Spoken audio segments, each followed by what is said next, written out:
Well, good afternoon, everyone. I'm Joshua Torrance, the Executive Director. And I am Cynthia Riccio, the Associate Director and Director of Visitor Engagement at the Webbean Stevens Museum. Welcome to our new free virtual lunchtime series, Serving Up History.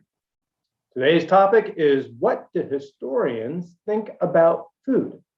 Historian and educator Dr. Jennifer Regan-Lefebvre will explore how historians use food, eating, and drinking as clues to understanding the past, using examples from the Webbean Stevens Museum and from her own research into British history. Dr. Regan-Lefebvre will offer insight into cultural and social history through food. Jennifer is a professor of history at Trinity College in Hartford and an award-winning writer and educator. Her latest book, Imperial Wine: How the British Empire Made Wine's New World, will be published in April. Jennifer, welcome. Thank you so much, Joshua and Cynthia. We're going to dive right in because I know we want to make this short and sweet. And hello to everybody who's joining us. I can see some of you saying hello in the chat, and I'm so thrilled that so many of you have come to listen to this talk. So let me just open up some slides so that you don't just have to look at me, although I do have a nice picture of the museum behind me. So here we go. And this will just take a second to load. There we go. And hopefully you can also still see me down at the bottom of the screen. Excellent. Okay, so my talk is called, What Do Historians Think About Food? And I'll start with a picture that I took recently of a really good looking breakfast that I was having. I got it from a cafe. It's coffee, a bagel with cream cheese. And I took a picture of it, as many people do, because I thought, that's a tasty looking breakfast. I would like to document this and share with my friends. And then it occurred to me in looking at this picture that I probably see this picture differently from people who are not historians. That historians have ways of looking and thinking about food that are a little bit different from what we might call non-historians or perhaps normal people. So it reminded me of the old expression from the French epicure Jean-Antoine Brillat-Savarin, our good friend, who said, "Dis-moi ce que tu manges, je te dirai ce que tu es." Tell me what you eat, I shall tell you what you are. And often we think this means like, oh, you're healthy or you're not healthy. But there's a lot more to it than that. So I want to dive into that. As Cynthia and Joshua mentioned, I teach British history at Trinity College. So I'm going to give you some examples from my main area, which is 19th and 20th century British history. I'm going to look at another famous house. And then we'll talk a little bit about the Webbean Stevens Museum, these historic home museums in Weathersfield, Connecticut, and how food can play a role in how we understand those properties and the worlds that created them. So, what does my breakfast here, this bagel and coffee, say about me and the world I live in? It tells you about my working life and routine. So the fact that I eat breakfast every day and it's a meal I take in the morning, that I might go out on occasion and purchase this breakfast ready-made for me, that it's packaged by a retail establishment. In fact, that there's a whole network of establishments that offer breakfast in a takeaway package. So I can go and get a bagel and purchase it and then eat it in my office, for example. You might think this is completely obvious, but if we think about world history, or even the world today, there are many people for whom eating in that fashion is not common. So in fact, just by having this picture of my breakfast, you can already start to figure out what kind of person I am, what I do for a job, for example, where I live, what kinds of resources are available to me. So actually, you can start to build a picture about my world. You know from looking at this breakfast that I don't live in 16th century England. Because I wouldn't be eating a bagel, which is sort of indigenous to Eastern Europe, Polish communities. And I certainly wouldn't be drinking coffee, because that's another important thing. The origin of the ingredients can tell a really big story. So let me give you an example. I'm up here in Weathersfield. Oops, hang on a second. Nope, this way. There we go. Way over there. And it's outside of the coffee belt. So this is where coffee is produced throughout the world, and it's largely down to growing conditions. But it also has to do with some patterns in world history, namely the spread of European colonialism, which allowed coffee to be brought back to Europe, part of the greater, what we call the Columbian Exchange.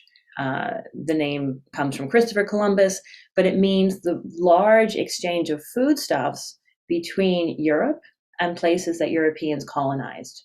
So this is how we get tea and coffee becoming staples of European diets, tomatoes as well, turkey, and so on. Colonialism is not usually a happy story. This is a map which shows you simultaneously, it's anachronistic in a way, colonial empires, Spain, Britain, and France. And if I then try to layer that with my map of where coffee is produced, these maps don't line up perfectly, but you'll see there's a really big overlap. So when we talk about something like coffee, it's not simply the case that, oh, I'm drinking something that came from far away. We also should acknowledge that there are probably power dynamics that go into the establishment of that coffee trade. And for those of us who are in Weathersfield, we probably already know that Weathersfield is famous for the red onion. It was known as Onion Town because it had this signature product. And that Weathersfield became wealthy, or at least had a degree of affluence because it grew onions and it traded them. Where were these onions going? Largely to southern United States and also to the Caribbean. Why were they going there? Why was there demand? Because those parts of the world had slave economies in which Europeans had enslaved Africans to work on plantations so that they could produce goods like tea, like coffee, like cotton and sugar, and sell them back to Europe and also to British colonies, for example, in Eastern North America. So in saying that Weathersfield sent red onions to other parts of the world, in particular to the Caribbean, it's not just what one of my grad school mentors used to say, the, oh, fancy that school of history. He was British. So it's not just simply like, wow, isn't that an interesting fact? But as historians, it allows us to understand context a lot better and to see how these global experiences are all tied up in what we eat and what we grow for food and what we produce, and also in our experience of dining. So I want to turn now to a fantastic television series. And I just saw that there's a new film that will be out in May. Downton Abbey Goes to the French Riviera.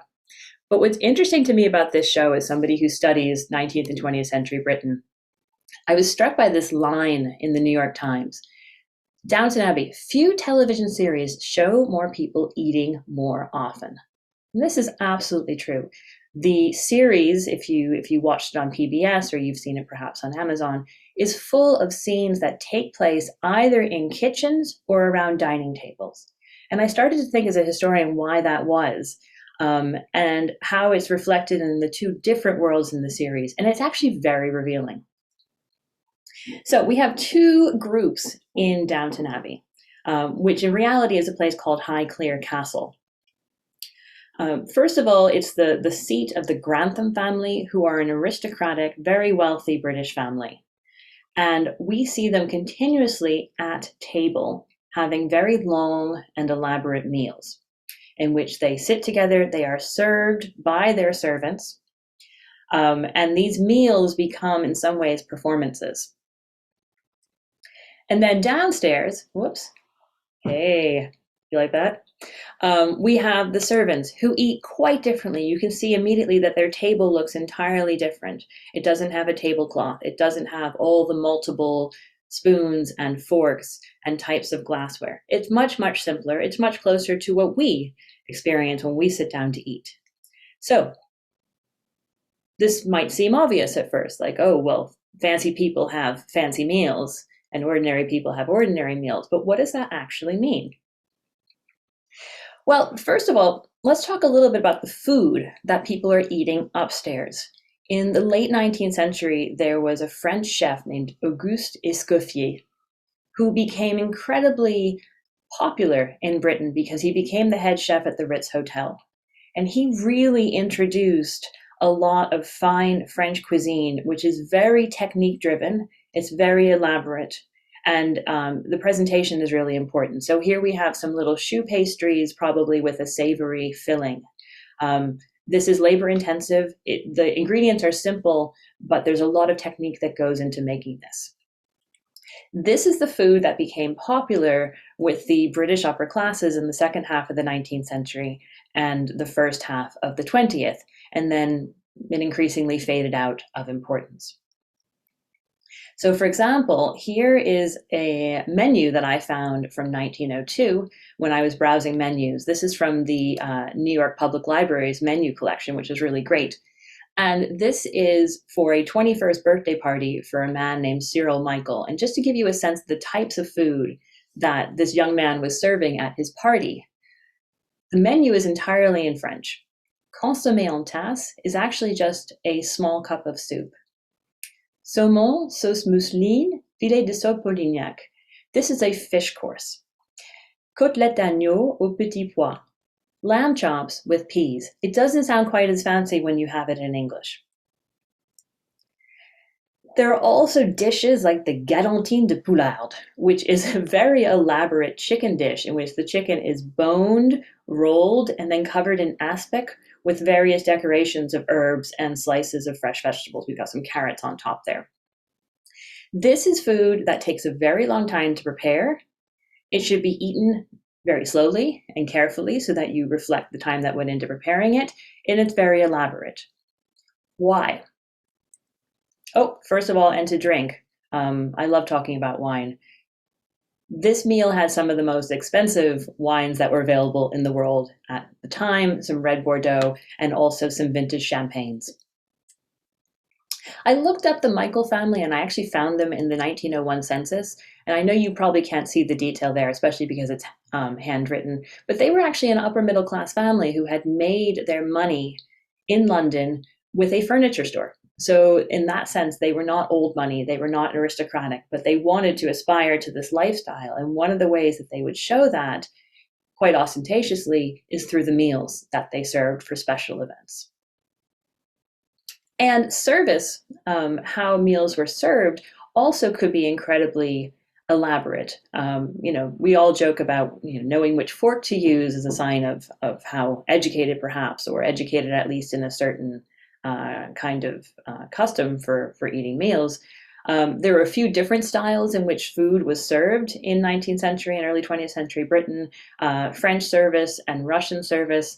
The point is both of them are really quite elaborate, and there's a whole schema for how to organize things on the table, whether they are dishes that you're presenting or the utensils and the dishes that you have arranged on the table. This is entirely different to people dining below stairs. So here I have a picture of the servants in Downton Abbey who are having a meal together, and it is much less elaborate. They are speaking as they're eating, and they are all, in fact, we actually have mostly empty plates here, so they have actually mostly finished their meal. It's a quick one. Here's what they eat downstairs. It looks entirely different from what people are eating upstairs. There's lots of mention of tea, toast, cakes, egg-based dishes, soups and stews. In fact, if you look back here, you can see that they were using these large flat bowls, which probably was some kind of stew. Cauliflower cheese is one particular dish that's mentioned explicitly in Downton Abbey. I think Anna Bates says, do you want more cauliflower cheese? And that is a dish where cauliflower is baked and it has a cheesy sauce, a little bit like macaroni and cheese. It's quite tasty. What do we learn about all these dishes? These are hearty, filling, and quick to prepare. They are mostly made from local ingredients from the farms that are on the estate surrounding Downton. They are things that will give you some energy and some comfort as you go about your working day. And they are exactly the opposite of the foods that are prepared for the people who live upstairs. Why is this? And why in the second half of the 19th and the early 20th century do we see this trend towards elaborate French dishes in elite dining circles? I think it actually has to do with the meaning of work. Think about the last time you went on vacation. For some of us, I know we're thinking, oh, it was too long ago. But you had a relaxing time. When I go on vacation, at breakfast, I'm thinking about what I want to eat for lunch. And at lunchtime, I'm thinking about what I want to have for dinner. And that's because I have a day of leisure ahead of me and because I enjoy food. When I'm working, it's really the opposite. Meals are the breaks I get between work. When I'm not working, for example, when I'm on vacation, meals are actually what gives structure to my day. So for the working people in Downton Abbey, having these simple, hearty meals that they eat relatively quickly, that's the break they get between work. For the Grantham family upstairs, they don't actually work. None of them go to an office or a job. They do have some roles with estate management, and they take their charitable and philanthropic role in the village quite seriously. And they would argue that they have an important role in society as employers. In fact, having these elaborate meals keeps a number of people employed. They have to serve them. But really, for the Grantham family, these elaborate meals helps them justify their experience as people who don't work. And because they don't work, the meals can be long, elaborate, and ceremonial because that's what gives structure to their day. So in looking at these meals, we're not just saying, oh, that's an interesting recipe, oh, that looks tasty or whatever. We're also looking at how people organize their time and their working life and what this tells us about their situation in society. A few other little nuggets of information from Downton Abbey that I just want to share. There's a great scene in which a lady from the village is attending a meeting hosted by Sir Robert, who's at the head of the table. And he's a little uncomfortable with this because they're sort of ordinary folks that are coming into his home and who put themselves on the same level as him. And he's used to a very hierarchical, traditional patrician society where he is at the head. And one of the women, a middle-class woman from the village, asked for tea, and she asked to have it milk first. And believe it or not, whether you put your milk in before or after your tea is a class signifier in Britain. And it goes back to the 18th century, when wealthy people had fine china, which was highly heat resistant. And as working class people started also drinking tea as it became more affordable, more popular, they were still using generally pottery that was not as heat resistant as fine porcelain. And so if you were to pour a very hot beverage into that cup, you might actually crack it in certain conditions. So best to put in the milk first and then pour your hot tea on top to temper the temperature. So when this woman declares that she wants her milk first, she's actually making a really important class statement, and Sir Robert is a little bit taken aback by that. This attitude towards servants, the working classes, and their food is reflected in a lot of popular culture, and it's satirized and critiqued in the press. For example, this is a cartoon from October 1914, so pretty soon after World War I has begun, and it's two aristocratic women who, one saying, "Yes, darling, one feels that it is one's duty to set an example of self-denial to the people.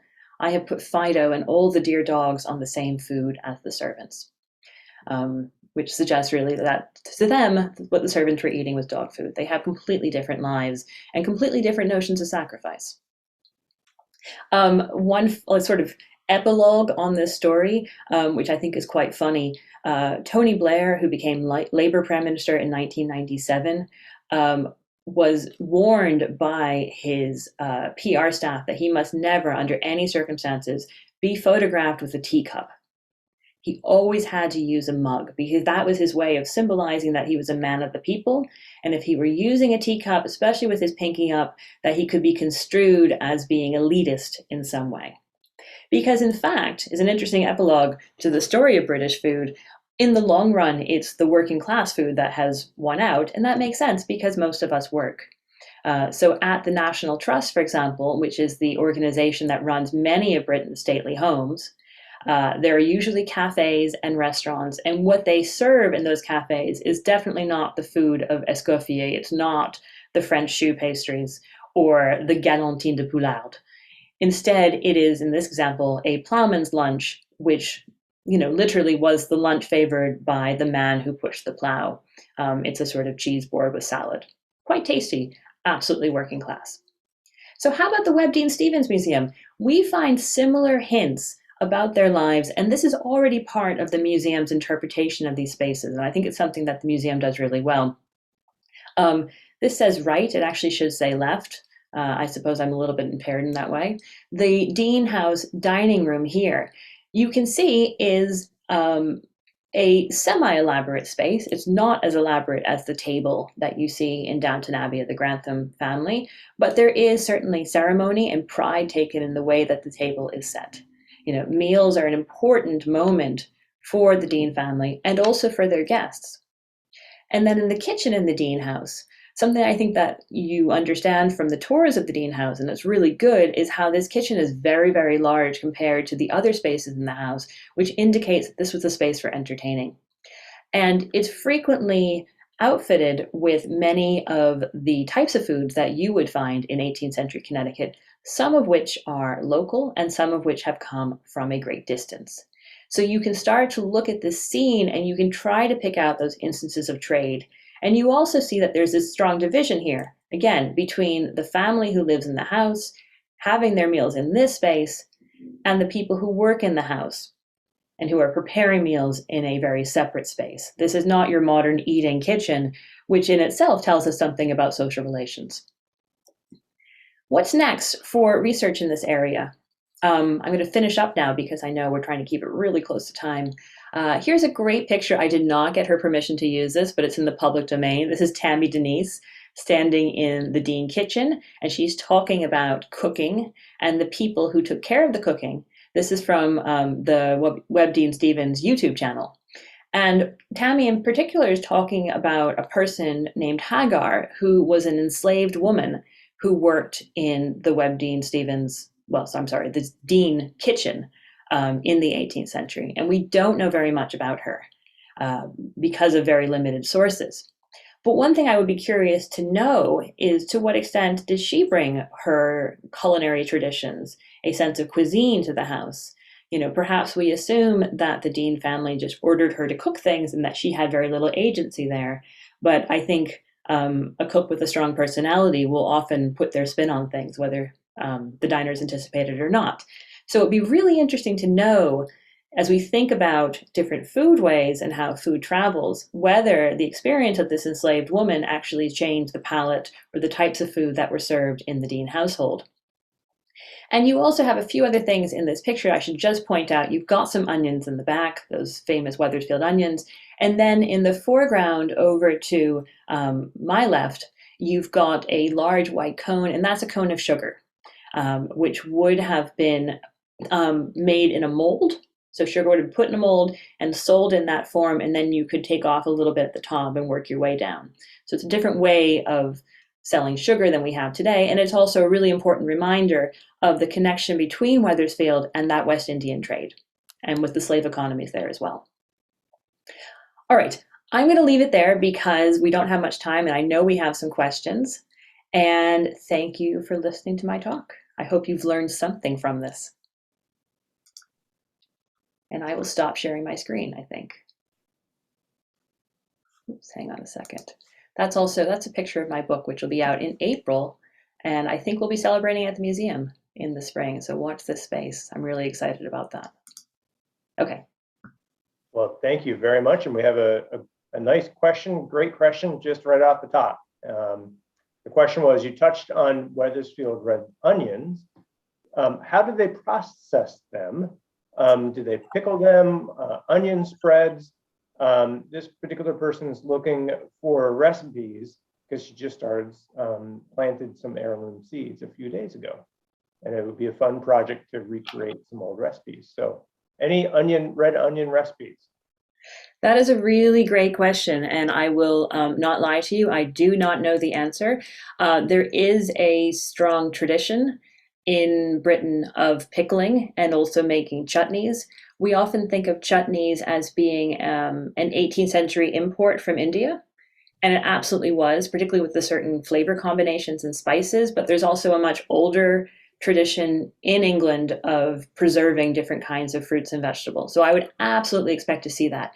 If I wanted to figure that out next, I would try to find an 18th century cookbook And there actually are many digitized copies. If you look on the website Hathi Trust, HATHI trust.org, that would be a good starting point. I wouldn't be surprised if we actually have some locally as well in various libraries. So that would be a really fun project, and it shouldn't be too hard to do. Digitization has come along so far. There's a lot available online.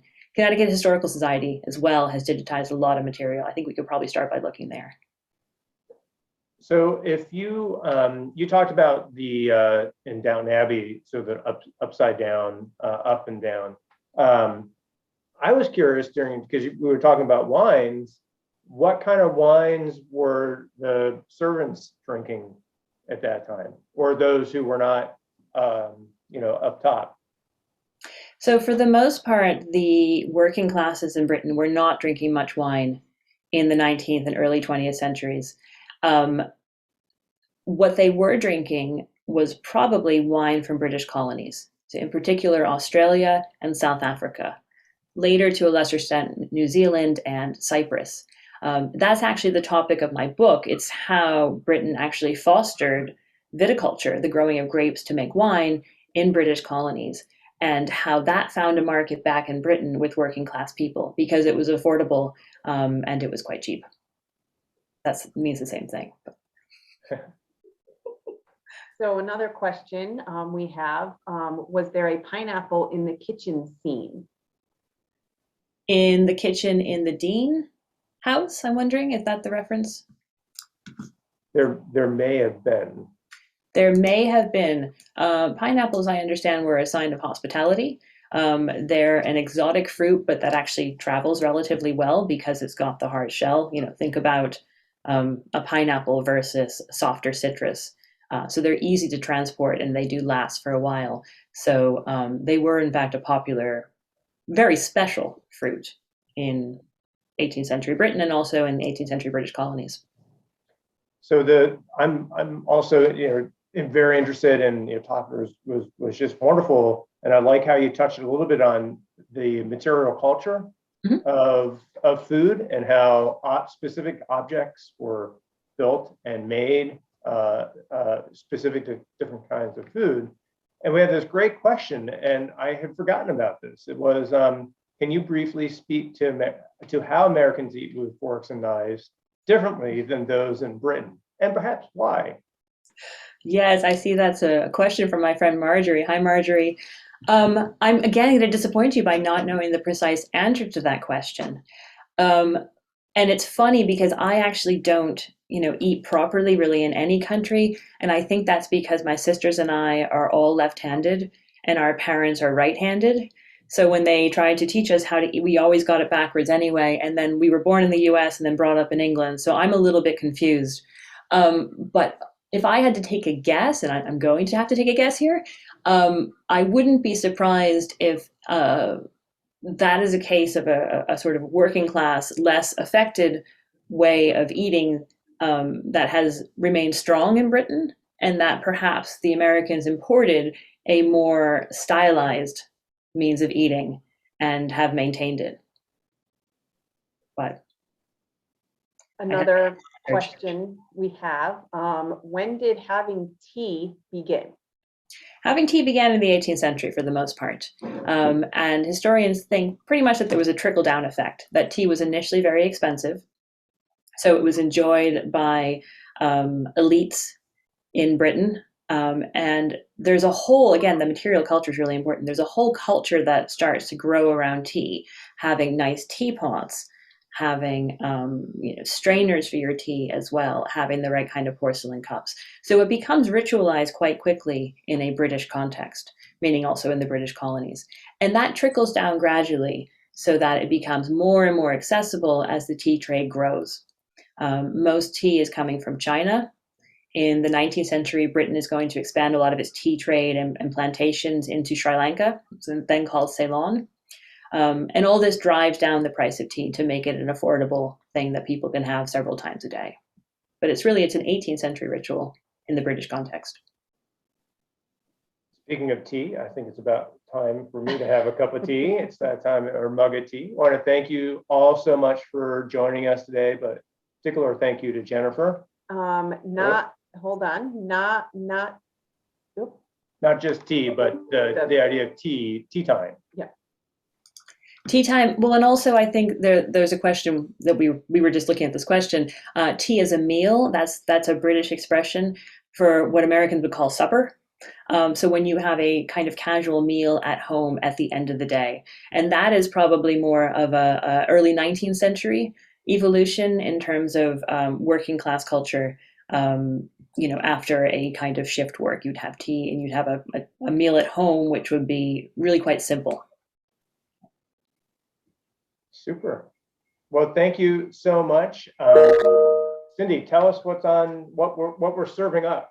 So next week in our Serving Up History series, we have Dr. Francis Cohen. He is a professor of history at Tungus Community College, and he will be talking about the Yorktown campaign and Rochambeau in Connecticut and how he sort of crisscrossed the state.